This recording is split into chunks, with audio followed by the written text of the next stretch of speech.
하나님은 여러분을 사랑하십니다. 아멘. 네, 감사합니다. 어느 책에서 당신은 새로운 혁신 세 가지를 갖고 있는가라는 질문을 했습니다. 그 책 제목은 이겁니다. 필요, 속도, 탐욕.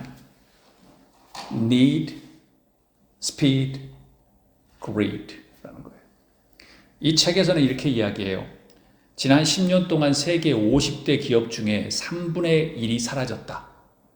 3분의 1은 왜 사라졌을까? 3분의 1은 어떻게 살아남았을까?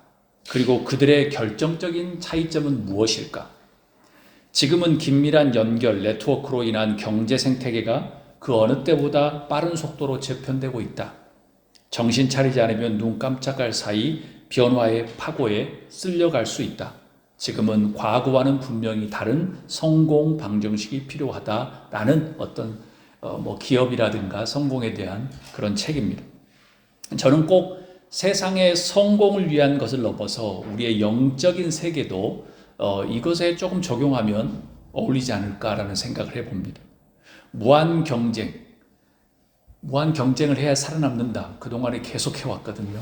근데 갑자기 원일 모를 위험이 확 이 세계를 뒤덮으면서 생각들이 너무나도 많이 바뀌기 시작했습니다.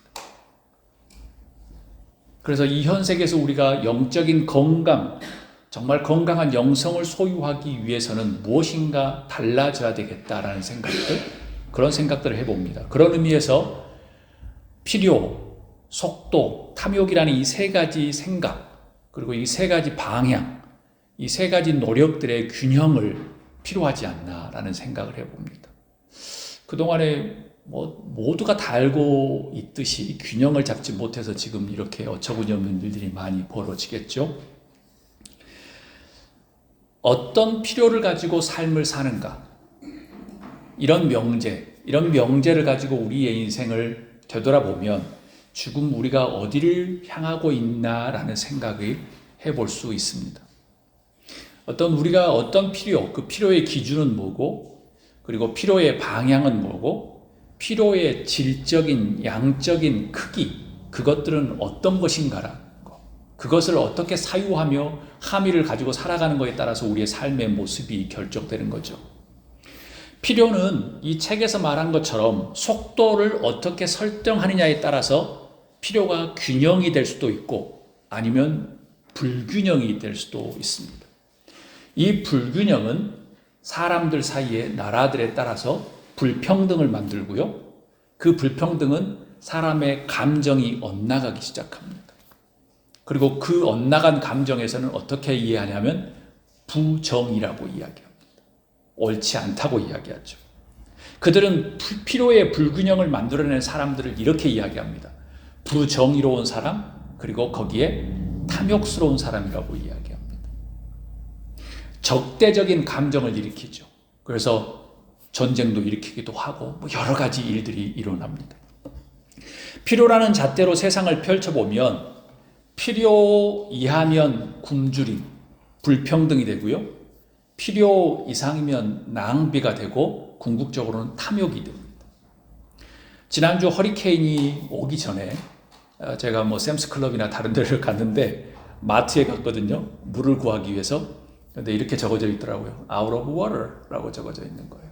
그 다음에 다 채워졌지만 어떤 나라는 물 색깔이 맑은 게 아니라 흑빛 색깔, 그런 물을 기르기 위해서 오빠가, 큰언니가, 엄마, 아빠가 몇 시간을 걸어서 물을 길러 오기도 하고, 우리는 당장 필요하지도 않는 물을 몇 박스 쟁기기 위해서 깨끗한 그 아주 좋은 물을 단돈 1,000원에 2,000원, 3,000원에 2, 3달러, 4, 5달러에 쟁기는 거죠. 불평등이죠. 현대인들에게 인기 있는 트렌드 중에 하나가 제가 자주 보는 유튜브 채널도 그거지만 미니멀 라이프예요.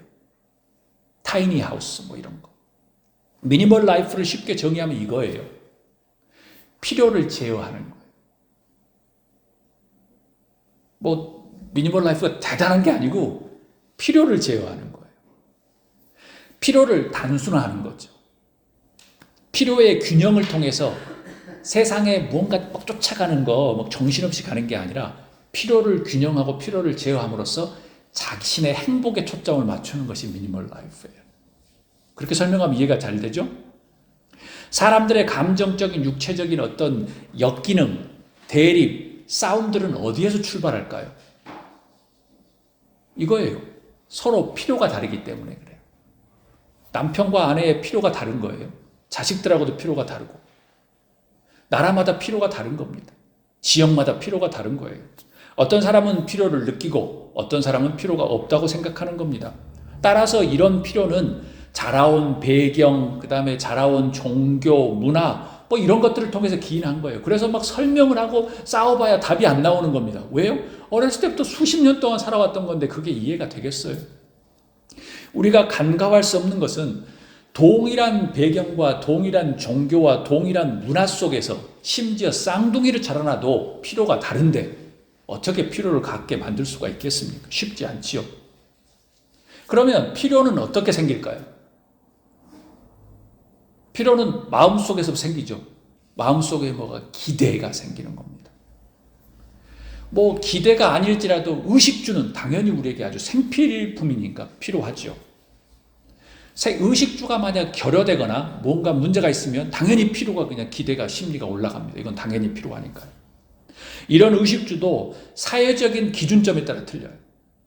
어느 나라는 물이 필요한데 4시간, 3시간, 2시간 꾸정물을 받아야 되고 어떤 사람들은 아직 오지도 않은데 아주 좋은, 정말 좋은 물을 몇 박스를 그래서 너무 많이 가져가니까 2박스로 딱 제한하는 걸로 뭐 이렇게 쌓아놔야 되죠.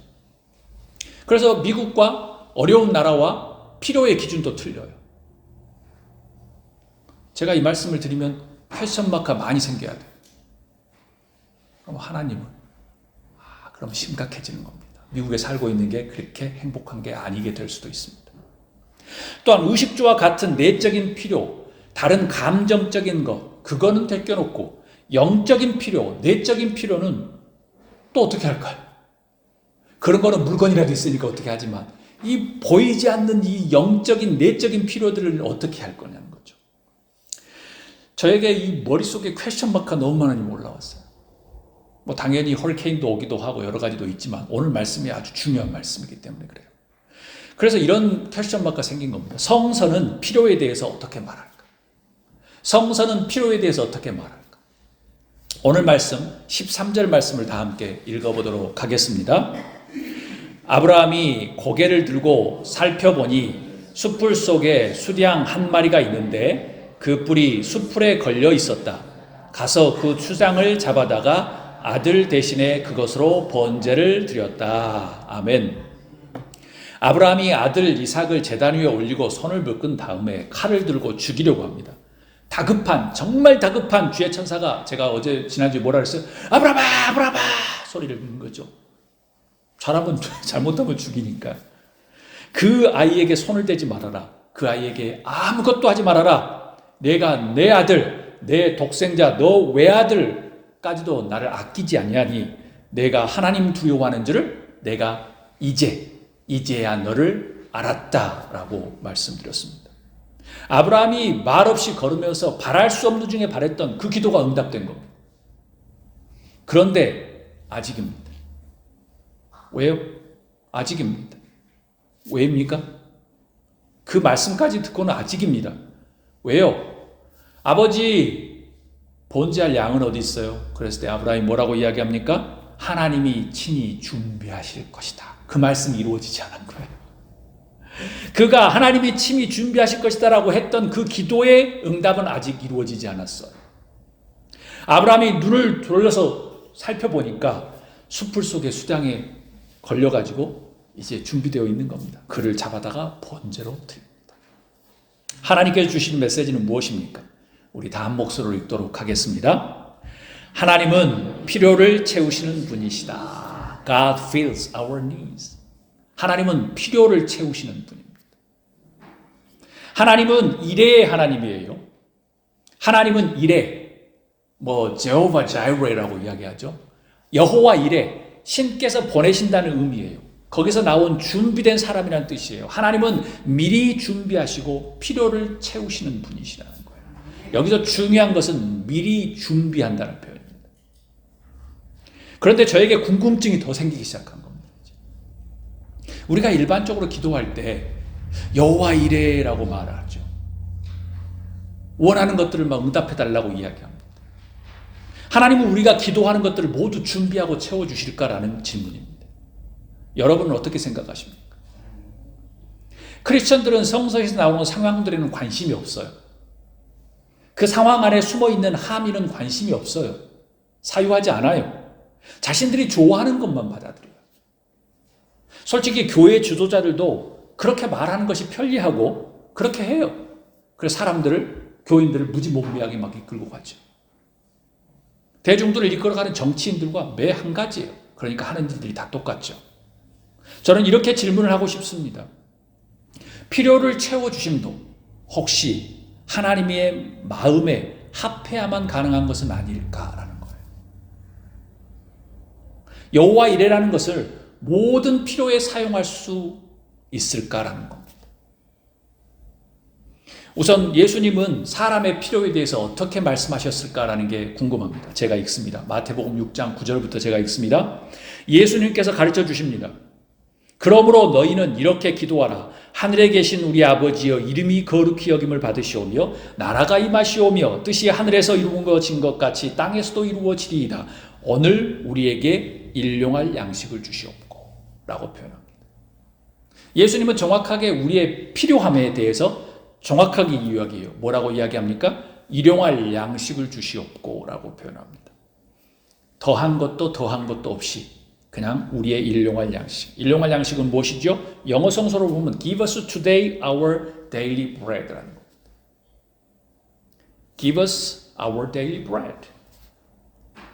하나님은 필요를 채우시는 여호와이신데, 여호와 이레이신데 다른 게 아니고 우리의 daily bread를 채워주시는 분이라는 거예요. 조금 더 보겠습니다. 마태복음 6장 31절 제가 읽습니다. 그러므로 무엇을 먹을까, 무엇을 마실까, 무엇을 입을까 하고 걱정하지 말아라. 이 모든 것들은 모두 이방 사람들이 구하는 것이요. 너희의 하늘 아버지께서는 이 모든 것이 너희에게 필요하다는 것을 아신다. 너희는 먼저 그의 나라와 그의 의를 구하여라. 그리하면 이 모든 것을 너희에게 더하여 주실 것이다. 그러므로 내일 일을 걱정하지 말아라. 내일 걱정은 내일이 맡아서 할 것이다. 한날의 괴로움은 그날에 겪은 것으로 족하다라고 말합니다. 예수님은 내일을 위하여 염려하지 말라고 이야기합니다. 내일 일은 내일이 염려하게 하고 오늘 한날의 괴로움은 오늘 족하다라고 말해요. 내일을 위한 어떤 염려죠? 무엇을 먹을까, 마실까, 입을까, 의식주에 대한 겁니다. 예수님이 말씀하신 필요는 아주 명확해집니다. 더할 것도 덜할 것도 없는 아주 명확한, 예수님이 더한 것도 없고 덜한 것도 없는 아주 명확한 것. 요약하면 이겁니다. 예수님은 인간의 필요는 오늘 필요한 의식주라는 거예요. 오늘 필요한 의식주. 저는 압니다. 시대적인 차이가 있죠. 예수님 시대와 지금은 2000년의 시대가 차이가 있잖아요. 사람들이 사는 연한도 틀려요. 그때는 4, 50, 5, 60이면 대단했지만 지금은 100살 되신 분한테 100살까지 사세요 그러면 싫어하시잖아요. 30세까지 사셔야지요. 이렇게 해야지 이제 기분 좋게 들으실 수 있는 거죠. 그런데 제가 생각해 보면 예수님의 그 말씀은 지금도 유효하다는 생각이 들어요. 왜요? 지금도 자신의 이름으로 가지고 있는 침대 위에서 자지 못한 사람이 지구에 얼마나 많을까? 상상이 가세요? 10%? 20%? 30%? 40%? 50%? 60%? 엄청나게 많습니다. 자신의 방, 자신의 침대 하나 가지고 살아가는 사람이 그렇게 많아요. 그럼 당연히 먹을 거는 말도 못하죠. 당연히 예수님의 말씀은 지금 유효한 거예요. 우리가 살고 있는 우리의 조국과 여기가 너무나도 잘 사는 나라이기 때문에 우리가 망각하고 있을 뿐 지금도 엄청난 수많은 사람들은 이것에 대해서 날마다 고민하며 살아가는 예수님의 말씀이 구닥다리 2000년 전의 말씀이 아니라 지금 오늘 제일 새로운, 아주 새로운 말씀이라는 거예요. 인간이 기계가 되고 동물적인 본능만 드러나 사람들과 불협화음을 만들고 사회적인 역기능이 되지요. 뭐요? 의식주 모든 균형이 무너지며. 인간관계뿐만 아니라 개인의 영적 어떤 정신적인 역기능을 만들어냅니다. 이런 불균형들은요. 어둠의 세력들은 인간을 조장하죠. 그래서 판에 박힌 이야기처럼 사람들은 행복은 성적순이 아니다. 행복은 돈으로 살 수 없다라고들 말하죠. 그런데 저는 100% 동감합니다. 세계 최고의 나라에 살고 있음에도 불구하고 행복은 성적순이 아닌 것 같습니다. 그럼 이런 질문을 할 수 있습니다. 하나님은 미래의 필요를 위해서 축적하는 것을 싫어하실까? 내일 모레 필요를 좀 축적하는 걸 싫어하실까라는 거예요. 궁금하지 않으세요? 궁금하시죠? 이런 부분을 조금 확실하진 않지만 하나님은 필요가 모든 사람들에게 평등하기를, 잘 나누어지기를 소망하셨습니다. 내일 모레를 위해서 뭐하라, 뭐지 마라 그게 아니라 필요가 다 평등하게 나눠지기를 소망하셨습니다. 그래서 구약에 희년제도라는 것을 만들어 놓았습니다. 자기가 땅을 다 긁어 모아서 부자가 되더라도 그 땅을 50년 후에는 다 다시 나눠줘라 라고 이야기해요. 그리고 구약에 계속 이야기하는 거잖아요. 곡식을 거둘 때는 모퉁이와 다른 것들 거두다가 남았으면 다시 가서 그냥 다 하지 말라는 거예요. 추수하지 말라. 남겨놓으라는 겁니다. 곡식하다가 떨어지면 다 줍지 말라는 거예요. 생태계 새들도 먹을 수도 있고 어려운 사람들이 와서 그거 다 주워서 또 먹게끔 놔두라는 거예요. 그것은 곧 무엇을 하지 말라는 게 아니라 필요를 나름대로 공평하게 나름대로 할 수 있는 한 나눠라고 계속 구약은 이야기합니다. 구약에서는 필요의 분배에 대하여 하나님의 뜻이 아주 명확하게 나옵니다. 이것은 더하고 덜한 것도 없습니다. 명확하게 말하죠. 그럼 이겁니다. 필요의 축적에 대해서 예수님은 무엇이라고 하셨을까라는 겁니다. 아주 매우 궁금해집니다. 마태복음 6장 19절에서 21절 제가 읽습니다. 너희는 자기를 위하여 보물을 땅에다가 쌓아두지 말아라. 땅에서는 좀이 먹고 녹이 슬어서 망가지고 도둑들이 뚫고 들어와서 훔쳐간다. 그러므로 너희를 위하여 보물을 하늘에 쌓아두어라. 거기에는 좀이 먹고 녹이 슬어서 망가지는 일이 없고 도둑들이 뚫고 들어와서 훔쳐가지도 못한다. 너의 보물이 있는 곳에 너의 마음도 있을 것이다. 아무도 두 주인을 섬기지 못한다. 한쪽을 미워하고 다른 쪽을 사랑하거나 한쪽을 중히 여기고 다른 쪽을 업신여길 것이다. 너희는 하나님과 재물을 아울러 섬길 수 없다라고 이야기합니다. No one can serve two masters. Either you will hate the one and love the other, or you will be devoted to the one and despise the other. You cannot serve both God and money. 아주 정확한 말씀입니다. 예수님은 필요가 속도를 내고 그리고 다른 방향으로 흘러가기 시작하면 어떻게 되는지 아주 잘 말씀해 주십니다. 2000년 전에 말씀해 주셨는데 지금에도 너무나도 명확합니다. 심지어 필요의 속도를 높여서 방향을 틀고 과학의 축척을 쌓으려는 사람들에게 예수님은 뭐라고 이야기해요? 사람과 하나님을 함께 섬길 수 없단다라는 거예요.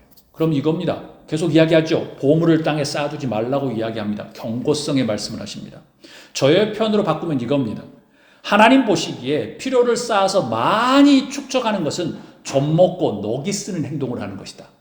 그리고 도둑이 훔쳐가도록 지금 가져가세요 라고 말하는 것이다. 필요가 과하여 축적을 많이 하는 사람들은 하나님을 주인으로 섬기는 것이 아니라는 의미인 거예요. 하나님을 겉으로는 믿는 것처럼 보이니와 믿지 않는다고 표현한 겁니다. 왜요? 너의 보물이 있는 곳에 내 마음도 있다는 거예요. 너의 보물이 하나님께로 있느냐? 너의 보물이 필요를 분배하는 데 있느냐? 아니면 너의 보물이 필요를 축적하는 데 있느냐라는 것입니다. 여러분 또 너무 오해하지 마세요. 이렇게 재산을 조금 증식하고 하는 것에 어려움을 겪고 그런 게 아닙니다. 우리의 삶의 목표가 그것을 위해서 이를 악물고 살아가느냐, 아니면 무엇인가 앞에 가면서도 주변에 어려운 사람들과 주변의 사람들을 나누려고 하고 돌보려고 하느냐, 그것은 확연히 틀린 거예요. 그건 속일 수 없습니다. 그건 속일 수가 없다는 거예요. 그럼 필요를 과하게 쌓아서 부를 축적하는 사람에게 예수님은 어떻게 말씀하셨을까라는 게 궁금하시죠? 마가복음 10장 17절 말씀입니다. 제가 읽습니다.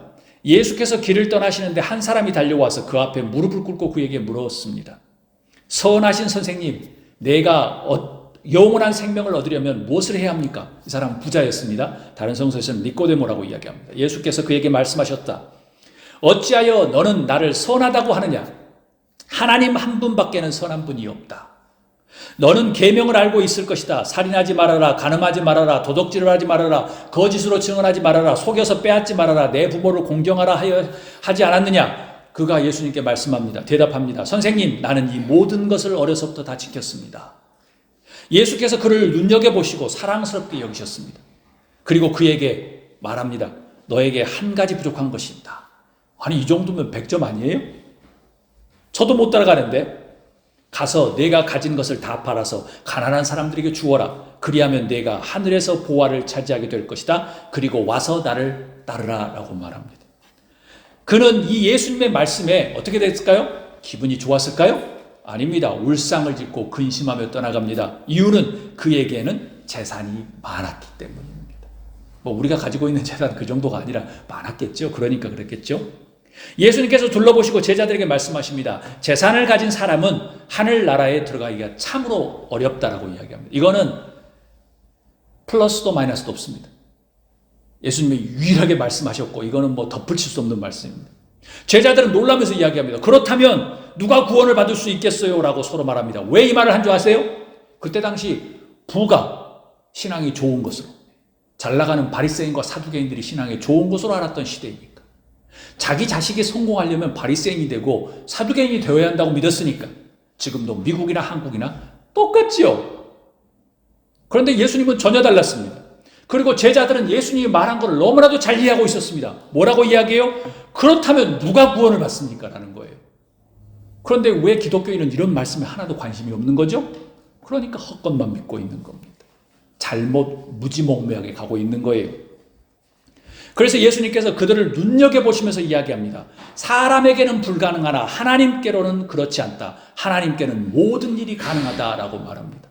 그래서 베드로가 여쭤봅니다. 보십시오. 우리는 모든 것을 버리고 선생님을 따라왔습니다. 예수님을 따라왔습니다라고 하죠. 그때 예수님께서 이야기합니다. 내가 진정으로 너희에게 말한다. 나를 위하여, 복음을 위하여 집이나 형제나 자매나 어머니나 아버지나 자녀나 논밭을 버린 사람은 지금 이 세상에서 박해도 받겠지만 집과 형제와 자매와 어머니와 자녀와 논밭을 100배나 더 받을 것이요. 오는 세상에서는 영원한 생명을 받을 것이다 라고 말합니다. 그런 후에 31절의 이야기예요. 그러나 첫째가 꼴찌가 되고 꼴찌가 첫째가 되는 사람들이 많을 것이다 라고 예언하십니다. 예수님의 말씀을 비춰보면 아주 명확해집니다. 필요가 너무나도 과해서 우리처럼 보통 사람들이 아니라 필요를 위해서 사람의 피눈물을 흘리고 날마다 필요를 위해서 하나님 앞에 예배하는 것도 있고 뭔가 주변의 사람들을 보지 않고 필요를 위해서 심지어 가족까지 잃어버리는 사람들 있잖아요. 그런 필요가 과하게 축적이 되면 하나님의 나라에 들어가기 쉽지 않다고 이야기하는 거예요. 겉으로 보기에는 필요가 축적이 되어 부를 이루어서 다른 사람들이 존경도 하고 부러움도 받고 그냥 사인도 하면서 책도 쓰고 하지만 그 첫째의 모습이 예수님이 말씀하시잖아요. 나중에는 꼴찌가 될 것이다. 그리고 너희가 보기에 꼴찌가 첫째가 될 것이다. 저는 아멘입니다. 왜요? 기독교 역사상 그래 왔거든요. 이거는 세상에서도 비슷합니다. 현실에서 겉으로 보이는 것이 전부가 아니라 중심, 속이 중요한 것이라는 거예요. 이거는 하나님부터 예수님까지 모든 제자들까지 동일하게 흐르는 기독교의 사상이에요. 그런데 왜 교회는 커야 되고 많이 모여야 되고 돈이 많아야 되는 거죠? 그러니까 이상한 거죠. 구체적으로 복음을 위하여 타인에게 어떤 분배하는 것, 영적인 필요를 분배하는 것, 물질을 분배하는 것, 나누는 사람이 영원한 생명을 얻을 것이라고 주님께서 말씀하시는 겁니다. 다시 아브라함으로 돌아갑니다. 여러분, 아브라함이 지금 니나노 유일을 즐기듯이 아주 평상적인 평온한 삶 속에서 여호와 이레의 하나님을 경험한 것입니까? 그러세요? 아닙니다. 그럼 여호와 이레라는 말은 아주 중요해집니다. 아무 문제가 없어서 편하다고 넋을 잃고 있을 때 필요를 채워주셨나요? 아닙니다. 하나님이 미리 준비하셔서 필요를 채워주시는 기적과 경험은 자신이 오매불망하며 기다리고 있었던 백세여든 아주 정말 only son인 이삭을 죽이려고 손을 묶고 마지막까지 죽이려고 확 갈 때 그 다음에 하나님은 필요를 채워주셨습니다. 그럼 하나님은 미리 준비하셔서 필요를 채워주시는 분이신데 왜 채우실까요? 이 아브라함의 상황을 보면서 다음 목소리를 읽도록 하겠습니다. 하나님은 목적을 위해서 필요를 채우신다. 다 함께 크게 읽습니다. 하나님은 목적을 위해서 필요를 채우신다. God fills the needs for God's purpose. 즉 하나님이 필요를 채우시기 위해서 미리 준비하신 것은 하나님의 목적이 있다는 거예요. 필요를 채우시는 긍휼의 마음에서 시작하겠지만 궁극적으로 하나님의 뜻을 이루기 위함인 거예요. 하나님은 자신의 뜻을 이루기 위해서 미리 준비하시고 필요를 채우시는 분이세요. 믿음의 조상으로 아브라함을 세우기 위해서 30여 년 전부터 그를 대도시 갈대아 우르에서 부르셨죠. 수십 년 동안 목숨의 위태로움과 고생 가운데서 그를 지켜주셨죠. 왜요? 목적이 있었기 때문에. 100세가 되기까지 기다리다가 25년 만에 이삭을 주셨죠. 왜요? 목적이 있었으니까. 이제 이삭이 짐을 지고 갈 나이가 되자 그를 번제에 바치라고 이야기합니다. 왜요? 목적이 있으니까. 그리고 마지막 죽이려는 순간, 칼을 드는 순간 아브라함을 부르시죠. 그리고 수장 한 마리를 나무에 걸려놓으시고 아브라함이 필요로 하는 그 필요를 채워주시는 거예요. 그리고 아브라함이 나중에 고백하죠. 여호와 이레, 하나님은 공급하시는 분, 필요를 채워주시는 분이라는 거예요. 주목하십시오. 아브라함이 있어도 그만, 남아도 그만인 필요를 채워주라고 기도한 것도 아닙니다.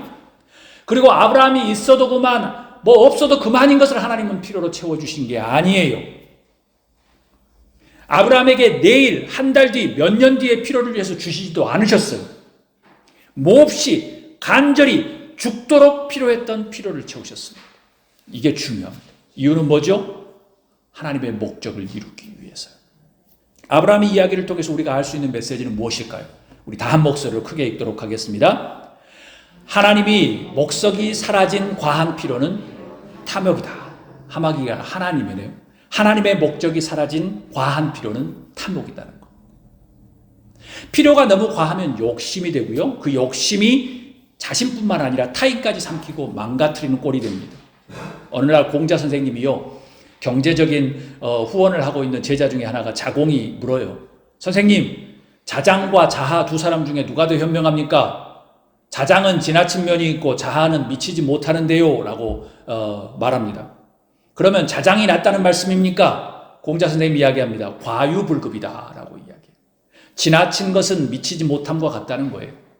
자장은 재주가 높고 뜻이 넓었으나 구차하게 어려운 일을 하기 좋아했으므로 항상 지나쳤고, 자아는 독실하게 삼가 지켰으나 규모가 협소했으므로 항상 미치지 못했다. 그래서 중용의 도를 말하는 부분입니다. 서로 다르지만 비슷한 필요를 가지고 처음엔 시작합니다. 우리 모두요. 의식주를 가지고. 그런데 자신이 필요에 따라서 속도를 붙이기 시작합니다.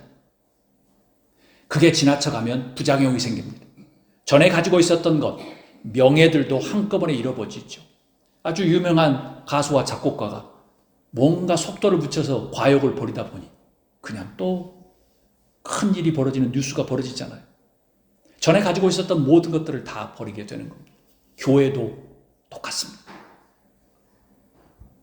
그런 의미에서 저는 지금 탈현대를 이렇게 이야기하고 싶습니다. 21세기를. 필요와 탐욕의 사이에서 갈피를 잃은 시대라는 거예요.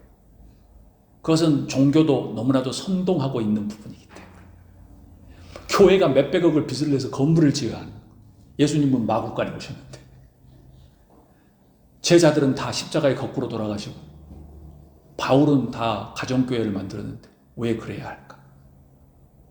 An error that be torn between need and greed.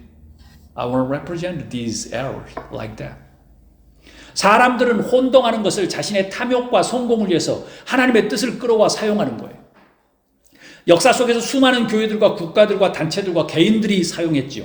타종교와 철학 사상에서도 탐욕과 필요와 사이에서 균형을 말하는데 왕왕 기독교 안에서 세상의 성공과 명예를 여호와 이레라고 주님께서 미리 준비하셔가지고 이렇게 채워주셨다라고 막 대서특별을 하고 이야기하는 겁니다.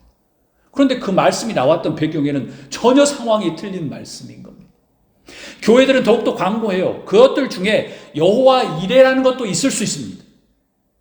세상의 성공과 구별이 되지 않는다면 문제가 되지 않을 거예요. 그렇지만 세상의 성공을 추구하면서 여호와 이레라고 계속 기도한다고 하면 이거는 문제가 심각해지는 겁니다. 하나님을 만홀히 여기는 것이죠.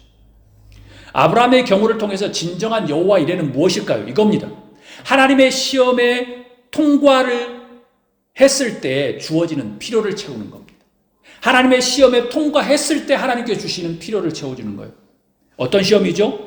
아들을 바치는 것이었습니다. 귀중한 우선순위를 하나님께 드리는 거예요. 하나님께로부터 왔기에 하나님께 돌려드리는 겁니다. 왜입니까? 하나님이 필요해서 주셨기에 필요하지 않으면 가져가실 것이라고 믿는 그 신앙이 있기 때문에. 또한 중요한 것은 세상의 관점에서 성공과 명예를 여호와 이레로 가져다 사용해서는 안 된다는 거예요. 하나님의 목적과 뜻의 관점에서 우리가 가장 소중한 것을 헌신했을 때 필요의 채움이 여호와 이레라는 겁니다. 그런데 여러분 두려워하지 마십시오. 제가 잘못되었다. 경고를 하는 것이 아니라 이겁니다. 우리가 하나님의 목적 안에 있으면 된다는 거예요. 우리의 모든 필요가 하나님의 목적 안에 있으면, 하나님의 뜻 안에 있으면 가능하다는 거예요. 그런데 하나님의 목적과 뜻하고는 상관없는 삶의 방향을 통해서 계속 필요의 속도를 올려서 방향을 잃기 시작하면 세상 사람들이 재산을 모아가는 것과 무슨 차이가 있겠냐는 겁니다. 그곳에 하나님은 없다는 거예요. 아브라함과 같이 어려운 결정을 하라고 주님께서 말씀하지 않으십니다. 여러분들에게 아브라함처럼 그렇게 하라고 말씀하지 않으세요. 그런데 상황이 다르지만 나름 못지않은 선택과 결정을 해야 될 때가 있어요. 여러분도 그럴 때가 있으셨잖아요. 하나님이 주시는 시험에서 필요를 채우시는 하나님을 경험할 수 있기를 주의 이름으로 축복합니다. 하나님의 목적과 뜻 안에서 여러분이 거하시면 돼요. 하나님의 섭리 안에서 영성의 길을 걸어가시면 되는 거예요. 필요가 낭비와 탐욕이 되지 않게 할 수 있기를 주의 이름으로 소망합니다. 말씀 마칩니다. 사랑하는 여러분, 필요와 탐욕의 사이에서 갈피를 잃은 시대를 살아가고 있습니다. 교회까지도 그냥 큰 것이 많은 것이 성공이라고 하나님 은혜라고 막 박수하는, 예수님이 말씀해 보신 적도 없는 이야기를 막 하고 있는 것이지요. 교회라고 별반 다르지 않습니다. 우리의 신앙도 필요와 탐욕의 사이에서 기도하며 예배하는 거예요. 주님 막 주세요. 어느 지역에서는 전혀 필요하지 않는 걸 많이 가지고 있으면 또 가지려고 막 주세요라고 이야기하는 거예요. 그것은 탐욕인 겁니다. 아브라함의 모범대로 하나님의 목적 안에서 필요를 채워주시는 그 경험, 하나님의 역사, 그것을 경험하는 여러분이 될 수 있기를 주의 이름으로 축복합니다. 진정한 여호와 이레 하나님을 만나셨으면 좋겠습니다. 우리가 일주일 동안 하나님의 목적과 뜻 안에서 사셨으면 좋겠습니다. 아멘.